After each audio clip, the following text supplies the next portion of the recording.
나 공간 보시들 이런 연타 슈르 망한 걸로 생각이나 이거 진짜 밑에 비가 부셨던 느낌.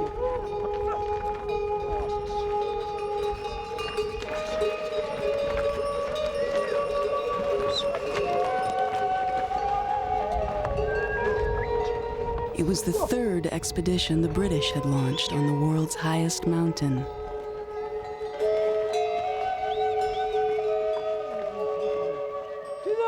And one climber who was on all three expeditions knew this would be his last attempt. George Lee Mallory was one of the best climbers of his day, Britain's hope for a claim on the summit. The year was 1924. Conquering Mount Everest had become a matter of national pride. Mallory's teammates had already made an unsuccessful attempt, and now 4 months of effort were about to culminate in a single day. June 8th. George Mallory and his climbing partner, Andrew Sandy Irvin, were spotted shortly after midday, less than 1,000 feet from the summit. 38-year-old Mallory knew the route would be difficult.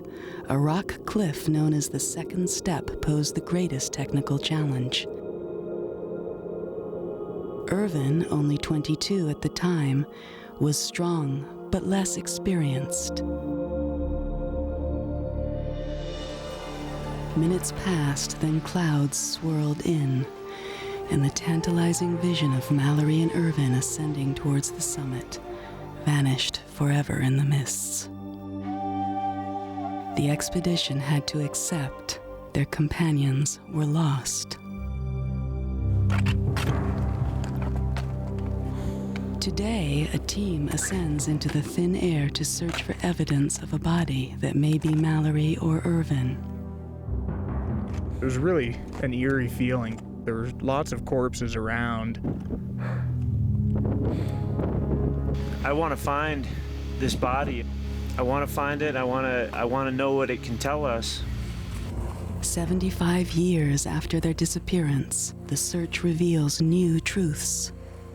And all of a sudden I saw a patch of white that wasn't rock and it wasn't snow. And I knew right away this is what we were looking for. Were Mallory and Irvin the first to reach the highest point on Earth?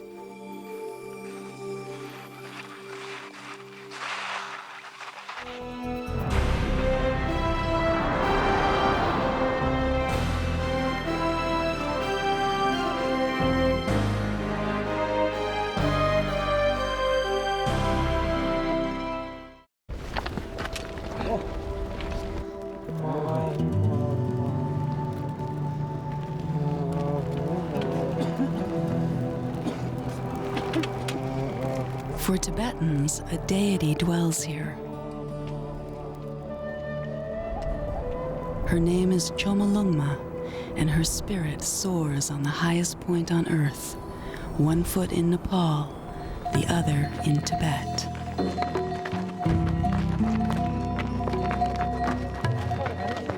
Mountaineers first came to Everest by permission from the Dalai Lama.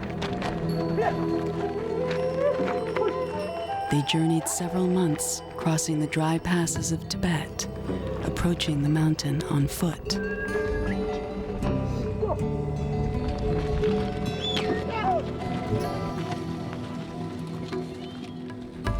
They had walked off the map and were now searching for a way up Everest. All they knew about Everest was that it was the highest point on our planet. Sure, some pictures had been taken from Darjeeling over 100 miles away, but they were going mostly to a point on a map, and the maps weren't that good. This year, a team has come to determine if Everest was first conquered in 1924 by the British, its earliest explorers.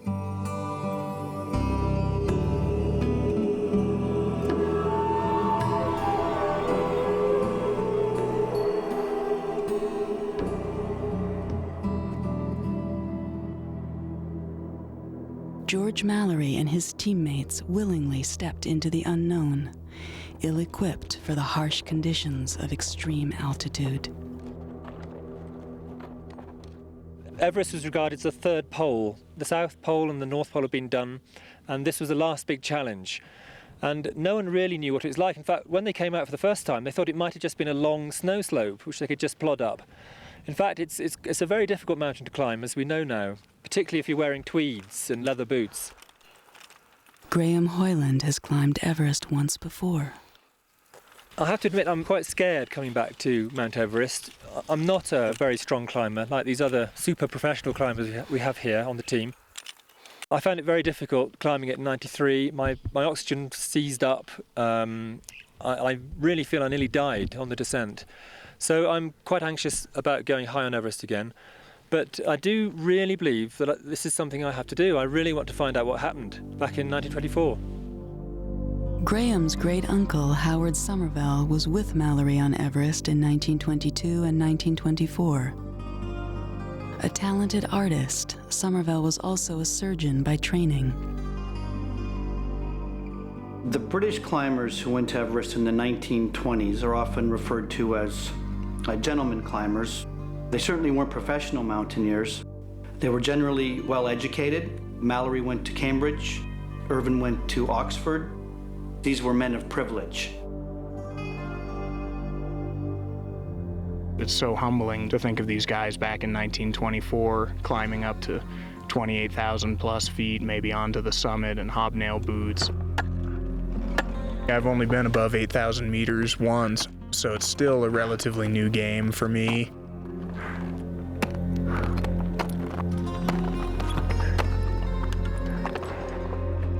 The early climbers struggled up the same route we climb today, carrying loads up a 1,000-foot wall of ice toward the North Col on the lower flanks of the mountain.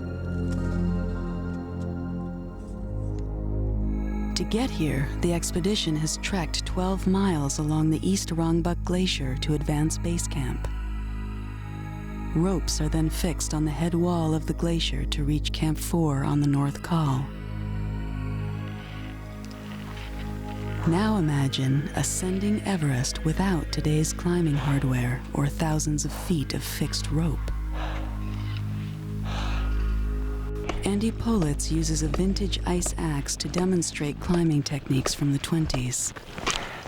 This is an excellent tool for chopping steps. And I'm going to make a little handhold here.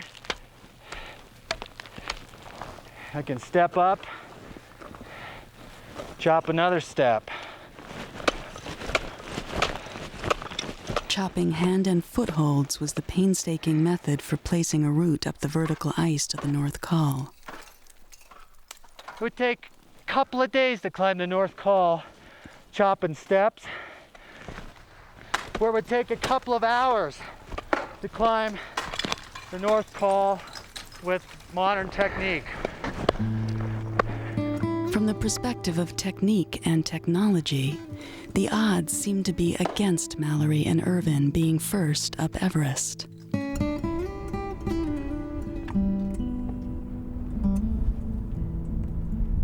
Conrad Anker, a top technical climber, is here to assess whether Mallory had the skills to surmount the most difficult part of the route, a 15-foot rock cliff known as the second step.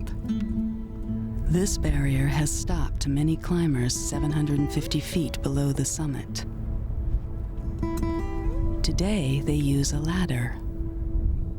Could Mallory and Irvine have ascended the second step using only a rope and their hands and feet? Conrad practices on a boulder above base camp. These little small outcrops are really similar to what Mallory trained on in England before embarking on his Everest journeys. Mallory was an immensely talented rock climber. All of his peers speak very highly of his abilities, and not only his ability, but his style. He impressed everyone who ever watched him climb, and he would have been a leading climber of his generation of British climbers. The next generation of climbers to follow the British were the Chinese, who were the first to successfully climb Everest from the north. In 1975, a Chinese climber made a stunning discovery high on the mountain. Wang Hangbao reportedly walked from his tent at Camp 6 for 20 minutes and came upon a body, which he referred to as an old English dead. It could only be Mallory or Irvin. 4 years later, Wang Hangbao died in an avalanche the day after describing the body to a Japanese climber. It was lying on a rock like this, and the clothing was very old. When you picked it up, it just blew away in the wind. And even the cheek had a hole that you could put your fingers through. It was a very old body, he told me, and an Englishman.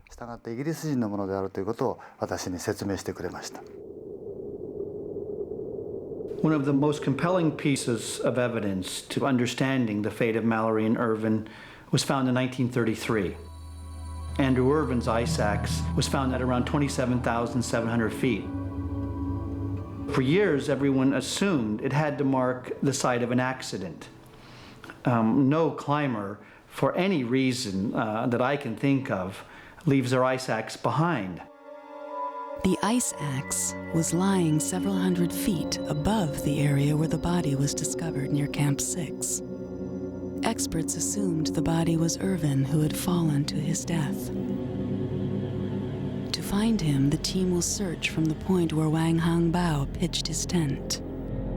The problem was, we didn't know where this tent was. But last year it occurred to me that its position might be determined from the single existing photograph of this camp published in a Chinese book. Simple cartography enabled Jochen Hemleb to work from the photograph to pinpoint the camp on a map.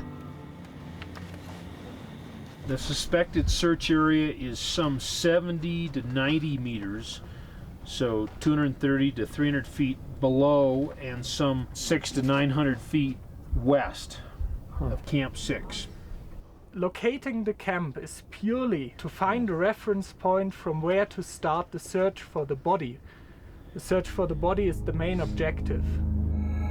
From the North Col, the team will climb up the North Ridge to Camp 5 and spend a brief night before beginning their climb up toward the old Chinese Camp 6 and the search area.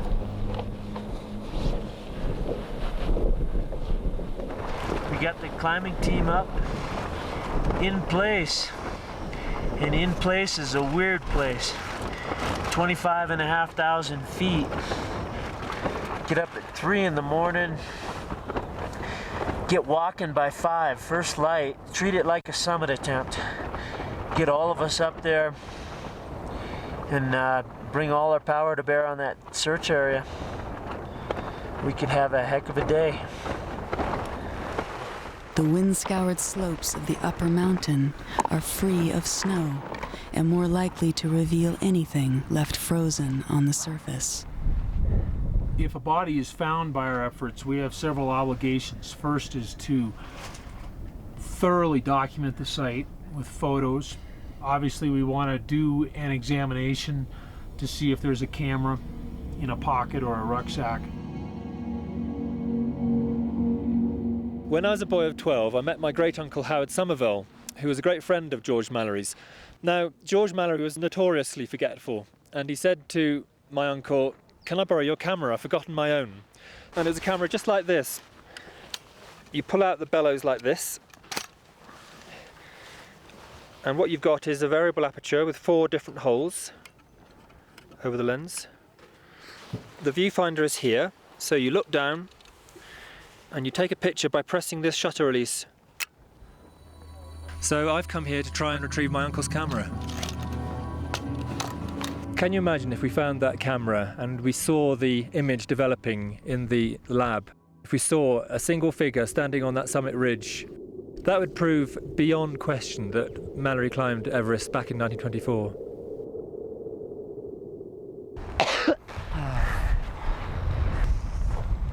Okay, base camp. We are good to go. We're putting our crampons on, over.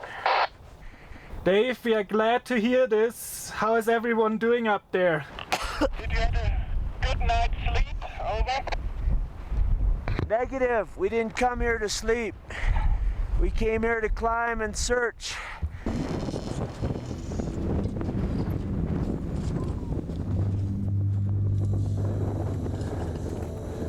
After 5 hours of climbing, they crossed dangerously sloping slabs, tilting like a low-angled slate roof.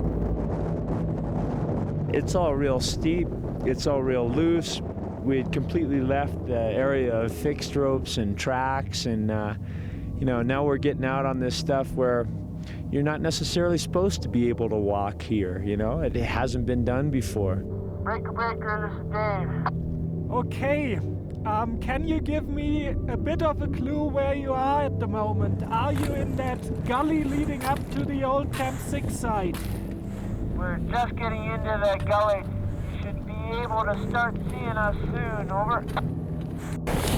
What you got, Dick? Not quite sure. Looks like an old bottle. And we know from Yakum that the Chinese 75 bottles were bright blue. This kind of caught my eye. It's got some bright blue paint on it. Camp 6, this is Jochen. The 75 bottles were bright blue. Is that correct, over? That's correct, over. Apparently they found an old Chinese 75 oxygen bottle up there. So that truly shows us that they are on the right way and are now in the vicinity of the Chinese 75 Camp 6. They fan out to search for the body, presumably Irvin's, below the spot where his ice axe was found years ago. But as they begin searching, they come across the bodies of other climbers who had fallen to their deaths. It was really an eerie feeling to be walking out on this north face. There were lots of corpses around. The fact that several bodies have collected in one area offers Conrad Anker a critical insight. This was a real interesting clue for me because much as you have in a river where there's eddies and there's currents and things flow around, I think it's the same thing in mountains. There's certain collection zones or material funnels to a certain point. Conrad hikes out beyond the designated search area. I just sort of thought, well, there's one way we can be very systematic about it, and the other way is just be intuitive and start going where we might and seeing what we will. And I was sitting there taking a break, and I thought, something's going to happen. And I looked over to my right, and all of a sudden I saw a patch of white that wasn't rock and it wasn't snow. And as I started traversing closer to this, I saw what appeared to be the lower part of a leg.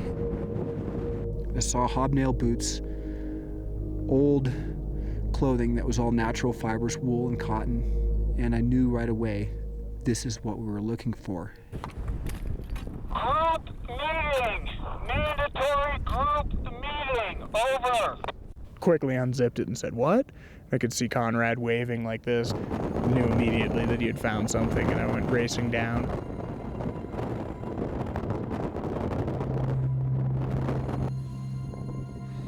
Looking at him, I'm still struck by it, like a Pompeii victim.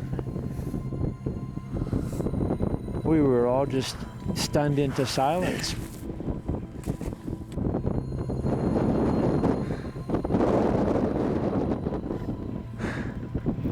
We all thought we were looking at Sandy Irvine.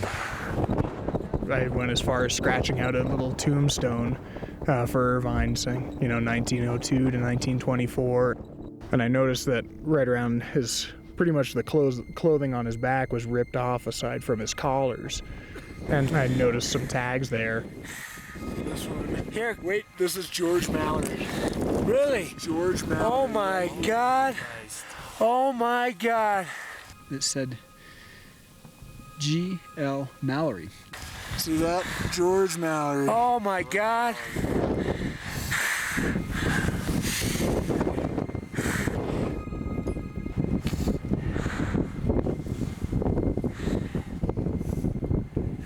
There's rope around his waist.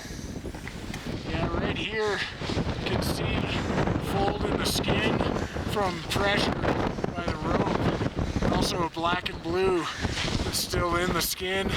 That kind of indicates that he was either tied to something or someone. They might have been traveling together and one of them slipped and then accelerated, and that rope then pulled the other person off. He slid down the north face, gloves probably tore off, he was digging into the snow or gravel. His head was uphill, his feet were downhill. He'd broken his right tib fib down by above his boot. He'd broken his right arm. He had a huge laceration on his right scapula. The right leg is broken and the left leg is crossed over it, and to me that's just an indication he came to a sliding stop and just crossed his left leg over his right, going oh with the pain, and probably died, a few minutes later.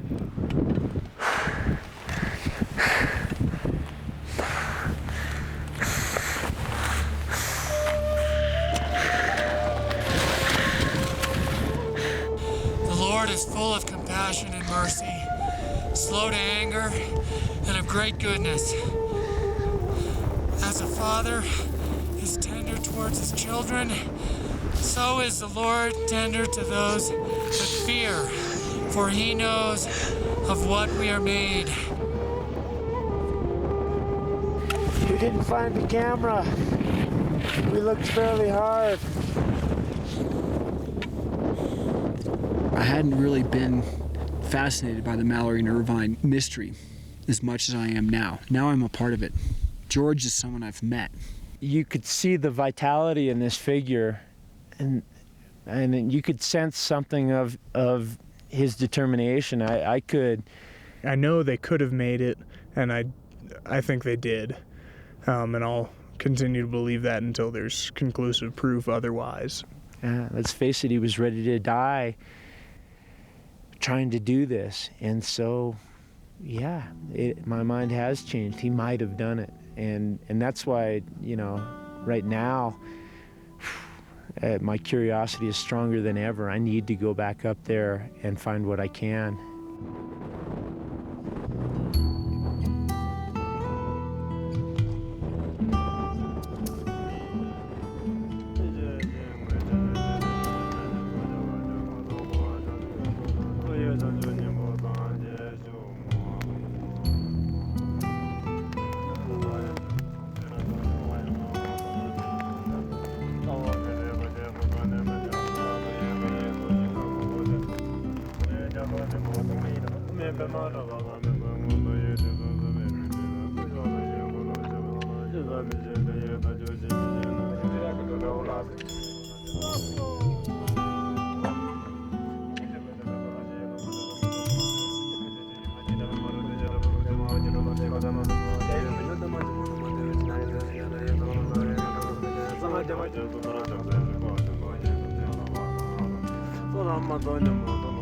When George Mallory disappeared near the summit of Everest, it was his third time here. He'd been here for the reconnaissance in 21, back in 22, and then finally in 24. And I think he felt this was his last chance to make something of his life. I think he went up there looking for death or glory, and in the end he got both.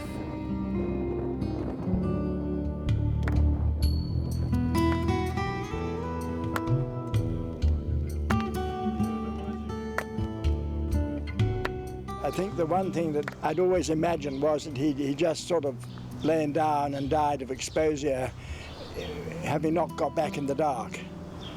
And now, clearly, if he's got a broken leg, there was an accident and a fall. So I suppose after that, he'd have died pretty quickly anyway.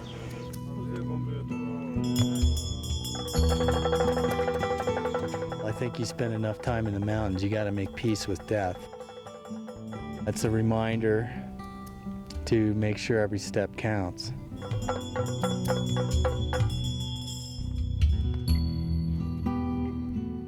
The spirit of the age was one of self-sacrifice.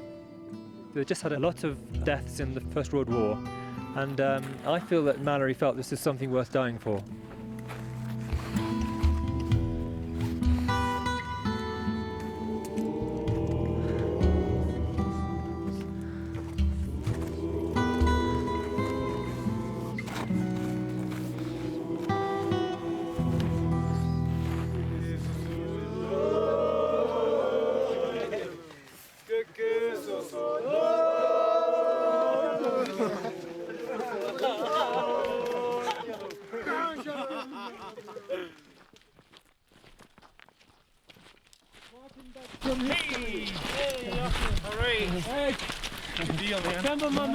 The climbers have returned to base camp to examine the artifacts they recovered from Mallory's body.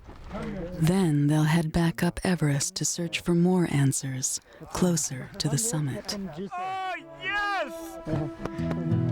But higher on the mountain, while trying to adjust to the altitude, Graham Hoyland encounters some difficulties. I'd rather take him off, I think. I think I'd wear him. Okay. Graham complained yesterday evening of intermittent numbness on his left side, and today it came back worse. His arm, his leg, left side of his face. I was climbing up to Advanced Base Camp, 21,500 feet. As I approached the tents, the left side of my mouth went numb, and then I lost all feeling in my left leg, and I thought, oh no, I'm having a stroke. As I walked away from Camp 2, I felt a mixture of extreme depression and a small amount of relief that I wasn't going to end up half brain dead. I feel a great mixture of feelings at the moment. I'm really disappointed.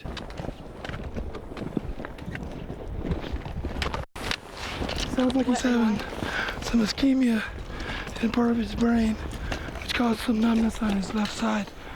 So we're going to get him down from altitude. He's on oxygen until he gets down there, just to prevent the symptoms. I'm trouble breathing because my throat's a little swollen. I'm laryngitis. It's from the altitude and the dry, cold air.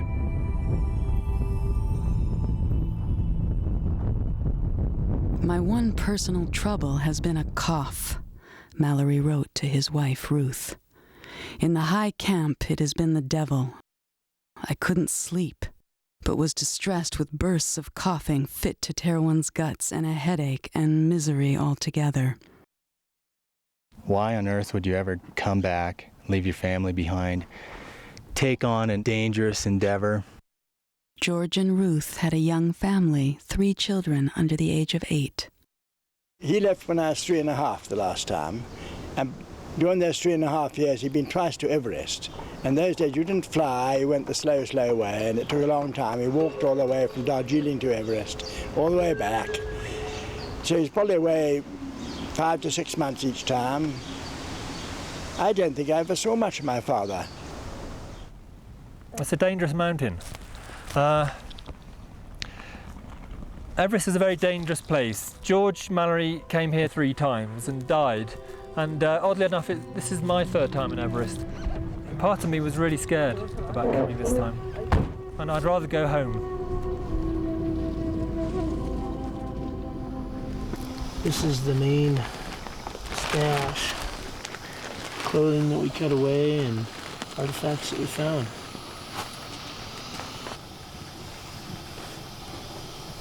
Beef lozenges. It's the only food that we discovered up there. Look at this, you guys. Yeah, that's the first one we found. W.F. Payne, 72 High Street. G. Mallory.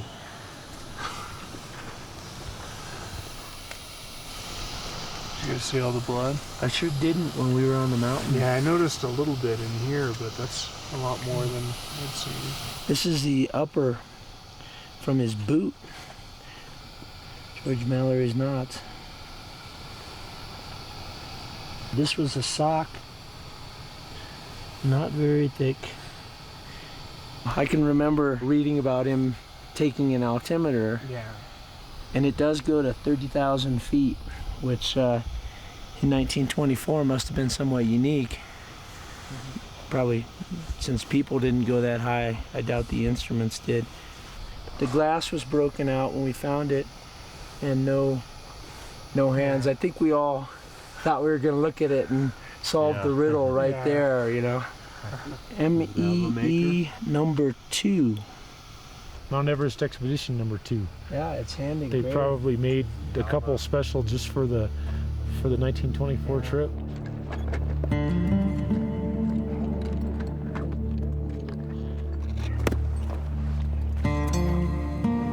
We've got to get up this time, Mallory wrote to his sister Mary. And if we wait for it and make full preparations instead of dashing up at the first moment, some of us will reach the summit, I believe. I wish Irvin had had a season in the Alps. And what would that be? Zinc oxide, I'll bet. Ah, okay. It might be the same stuff that was in here. Yeah. Here's Mallory's knife.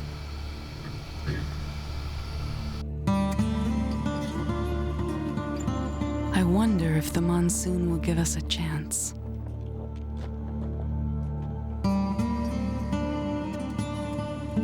It is no use sending men up the mountain unfit, Mallory lamented to his wife, Ruth. The physique of the whole party has gone down sadly. I'm quite doubtful if I shall be fit enough.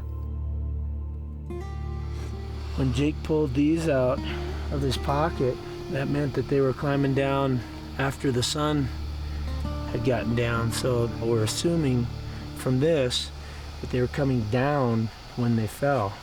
So that was a spare. You're right. Yeah. And if it was a spare, that theory is no good, but he's traveling so light here that it's hard to imagine him carrying a second pair of glasses. Even these goggles have sustained some trauma. I mean, he landed on these. It's amazing the lenses aren't broken. Yeah. June 5th, Mallory is on the North Col. The next day, he'll leave with Irvin for Camp 5 and their summit attempt. The only remaining clues are the notes found in Mallory's pockets. Lists and personal letters written simply with pencil and paper. So here's his pencil. Wow. That's great. Looks like we made notes with it, huh? Yeah, I mean, that's what we're counting on here. I'd love to see some little notation. 75-year-old man. 5:15 on the summit. That'd be incredible.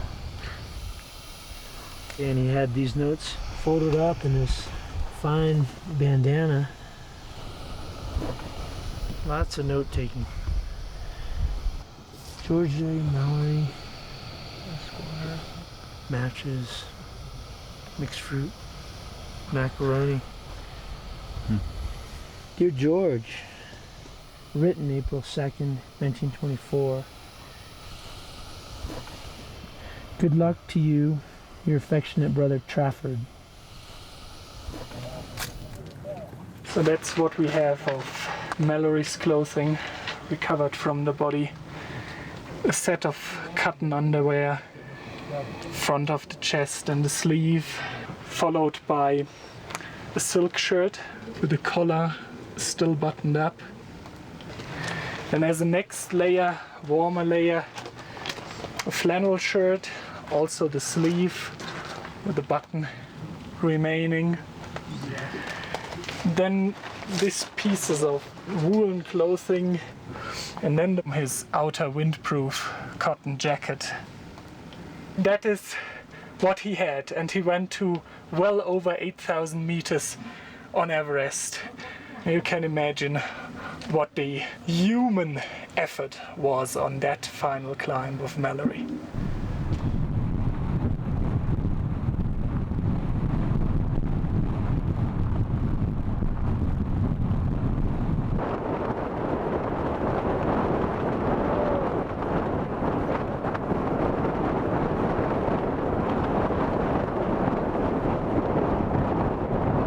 I got a lighter. Do you need one?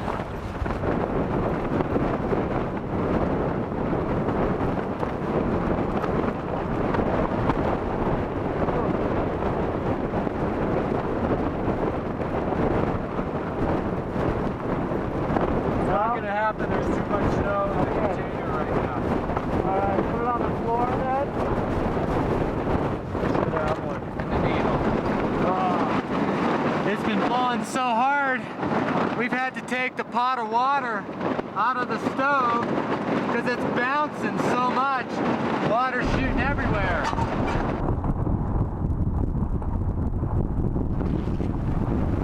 Oh yeah. about come to Mount Everest. Doesn't this look like fun? Oh yeah, because it is. Back to the good life.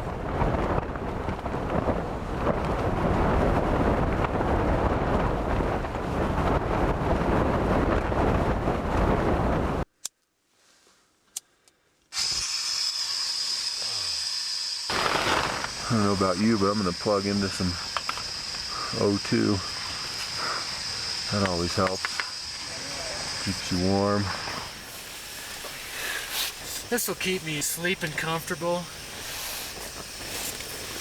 Of course, I'll be taking this off to eat all night long and talk and all that, but on the whole, I'm living here. Andy's connected. Mallory was very sure when going on this last attempt that oxygen was the solution, that he had only a chance reaching the summit by using oxygen. 2 of Mallory's teammates had made a summit attempt of their own without oxygen, but they returned defeated. Mallory was aware that bottled oxygen was new and unfamiliar when he chose Irvin, an inexperienced climber, as his summit partner. Irvin has been the oxygen expert on the expedition, so having a partner along who is very experienced with the oxygen apparatus would make up for the inexperience of Andrew Irvin. But the oxygen systems were unreliable, heavy, and untested at altitude. This was the last photograph ever taken of Mallory and Irvin leaving Camp 4 with oxygen for their summit bid.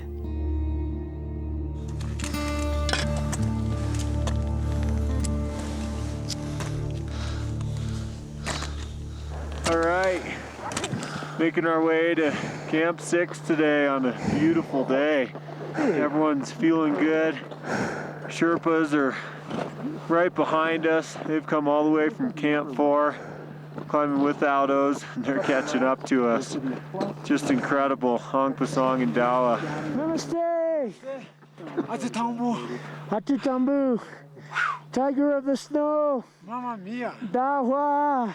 Stopped here, pick up this polypro rope so we can fix some of the more technical sections on our ridge climb to the summit tomorrow. Phew! Great day.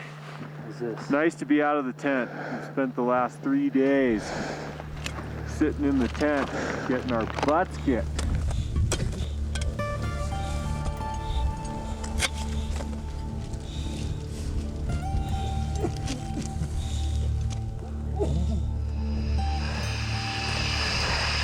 Camp 6. Here to spend the night. We'll be waking up mighty early. Imagine midnight, something like that. Try and walk maybe 1:30. Get up there and get it done. Alpine start.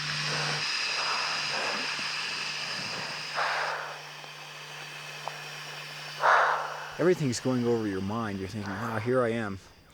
3,000 feet below Everest, I'm going to climb Everest, and your mind is racing, and your body's relaxed, but you don't ever sort of drift into the deep sleep that you'd really like to have prior to a long climb like that.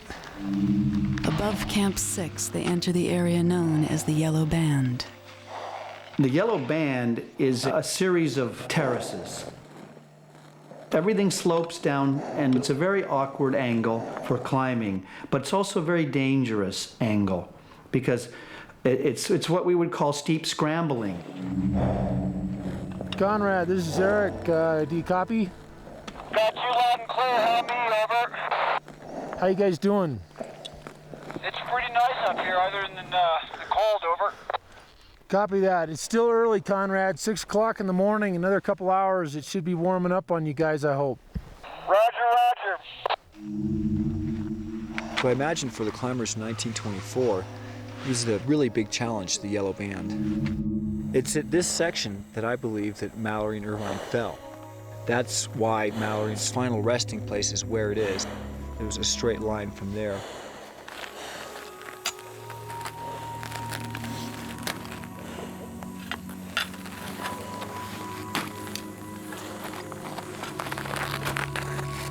At the bottom of the first step, Conrad fixes new rope to the route.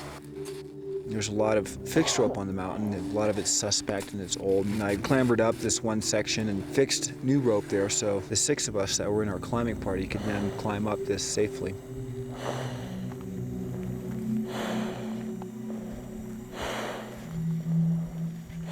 All the modern teams climbing the northeast ridge of Everest use fixed ropes. It's kind of like a hand line for the following climbers. But not only is it a hand line, a safeguard against falling, it shows you the way. And that's one of the great challenges facing Mallory and Irvin that morning. Which is the way? Where do we go? You say that the traverse is still fixed? Well, if you put shoelace on there, I guess you call that fixing it, but it's not really that quality rope, over. Copy that. Is there much snow on the traverse? Negative. It looks pretty dry, over. The section between the top of the first step and the base of the second step, it's horizontal. You're not gaining a lot of elevation. But the rock is very down-sloping, and it drops off into the immense north face of Everest, and it goes 10,000 feet down.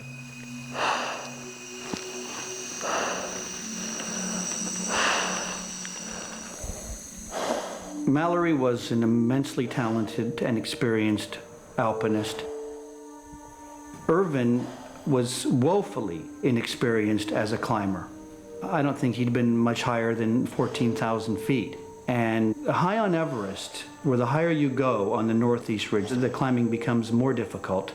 The less Irvin would have been prepared for those really serious rock climbing challenges above 27,000 feet.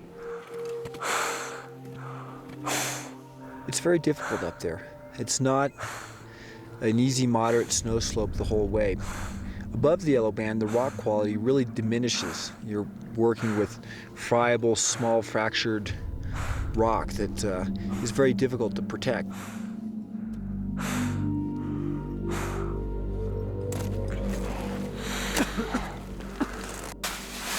Good climbing, Jake. I had a little feeling of dis-ease, something weird in my gut. Maybe it's just intimidation by the route, never having been there, fear of the unknown. I think you guys should go.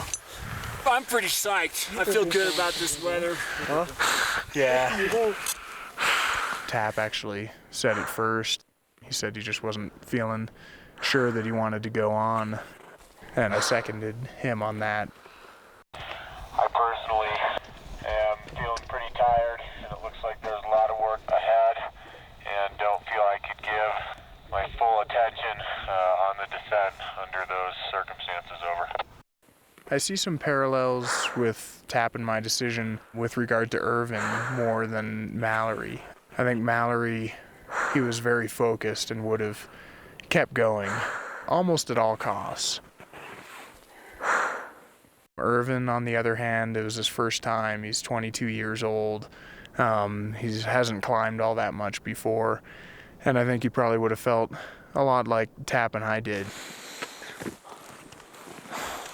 They were becoming tired at that elevation. It's tremendous effort to climb at 28,000 feet. Mallory was probably realizing that Irvin, despite his youthful enthusiasm, was not the best choice for that final day because of the rock climbing experience he needed in a companion.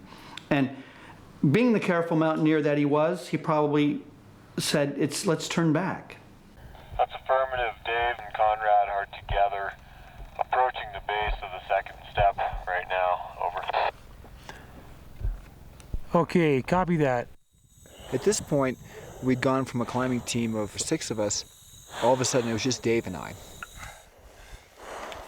Mallory, standing at the base of the second step at 28,200 and something feet, would have felt incredibly daunted.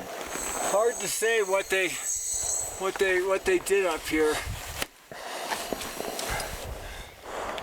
To be looking at a 15-foot high wall of nearly vertical rock with no way to attach himself to that rock and safeguard a fall It's beyond me to imagine him launching up that. Conrad, could you tell us how's that second step looking? Do you have a view of it?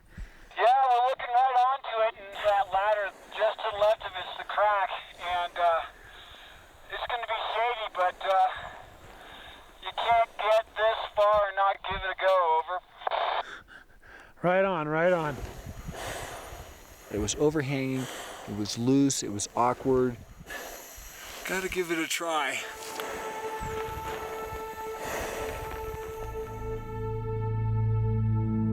The camera is turned off so Dave Hahn can rope up and protect Conrad if he falls.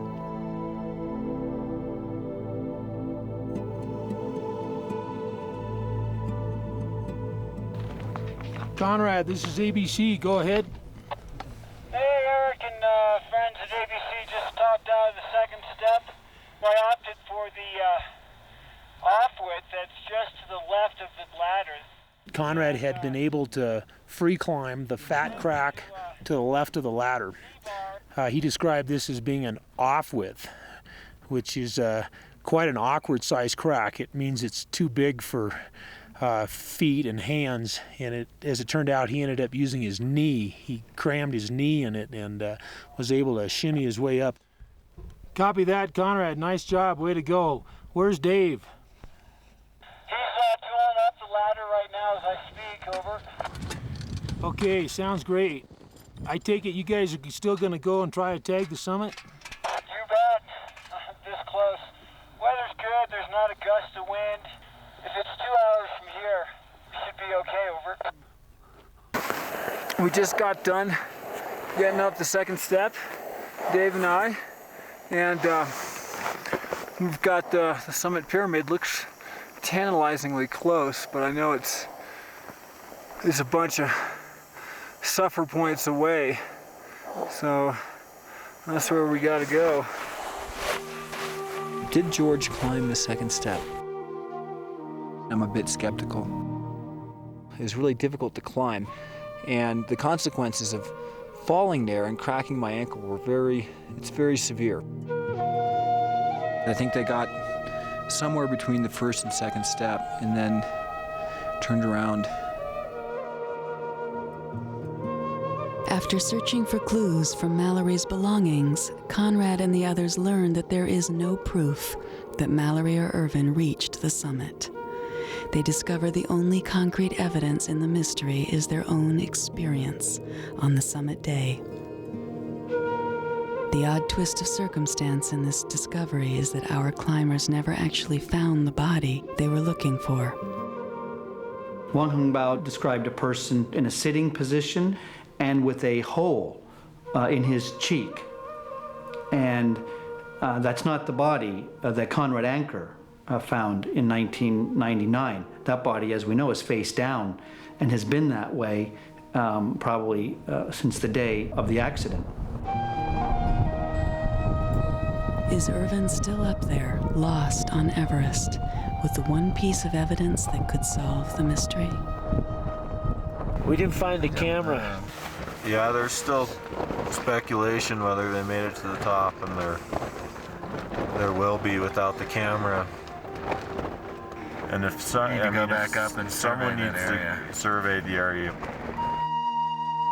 I'm starting to think that Andrew Irvine took the fall also, but perhaps didn't take it as bad. Andrew Irvine's left there, possibly a little bit injured, but more mentally traumatized by having seen George Mallory go down apparently to his death. Andrew Irvine, late in the day or in the evening, very little experience, tries to go a little bit farther, back toward his high camp. Eventually he does not find Camp 6. He sits down. It's cold up there at 27,000 feet. It'll be the classic mystery. I'm not sorry if we've deepened the mystery. Yeah, absolutely. So I'm still holding to the hope that we're going to find Andrew Irvine in a less traumatic setting at rest. God, yeah, they were tough. They were tough. This is ABC. How you guys doing? We're on top of the world! Hey Eric, how you go, man? How you doing? Good job. Thank you. Good job. Good to see you. Welcome back down. Yeah. What a reality. 48 hours without food.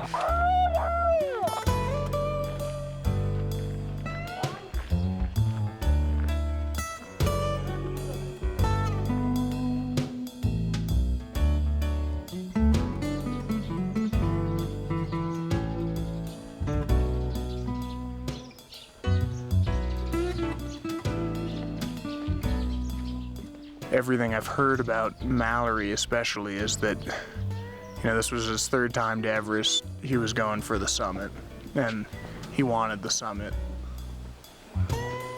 Looks a lot different in this picture. That looks really remarkable. And my hunch is that he would have pushed on and ignored feelings, trepidations, nervousness, everything, and just pushed on for the summit. I still ideally think that they both did summit and met their fate on the way down. As much as I wish I could just say, George and Sandy, you climbed Everest, Chomolungma, the highest peak in the world. You were the first ones to do it.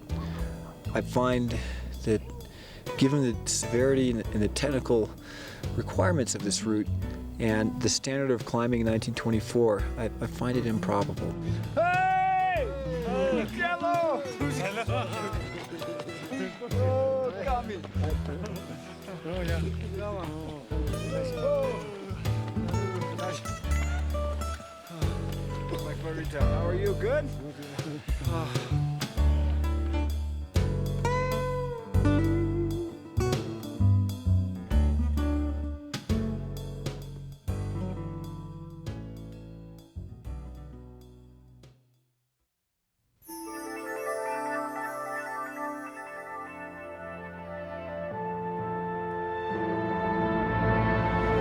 What did the climbers say to each other as they realized what they'd found?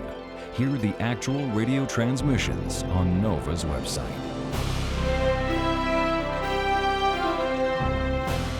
To order this program on video for $19.95 plus shipping and handling, or The Lost Explorer, Conrad Anker's book about the expedition for $22 plus shipping and handling, call WGBH Boston Video at 1-800-255-9424.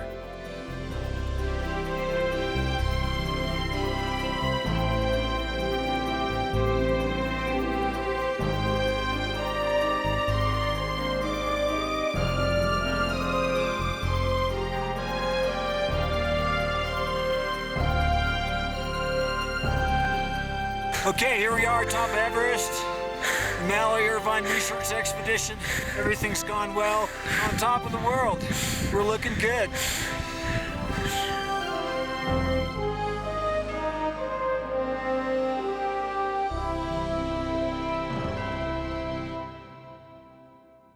NOVA is a production of WGBH Boston.